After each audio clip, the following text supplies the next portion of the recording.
To make cleaning and organizing more fun, turn it into a game. Bingo, small step organizing cards, any of that makes it so much more fun and it helps you get started. And then your brain has a better memory of it because it had more fun. Find community, whether it's friends, a group like the Path members. If you don't have any friends or family that live nearby, the Path membership is perfect for you. Find that community and work with each other. Do group hikes on your own. Watch the replays of group hikes if you're a Path member.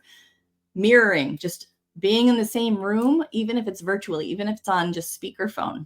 It makes a huge difference just not being alone with it. It makes it much more fun. And then finally, make it easier. Do your forensics for cleaning, figure out what's causing the most mess, what do you like the most, what do you hate doing the most, and see how you can adjust things. And make sure that you're using tools and products that you love.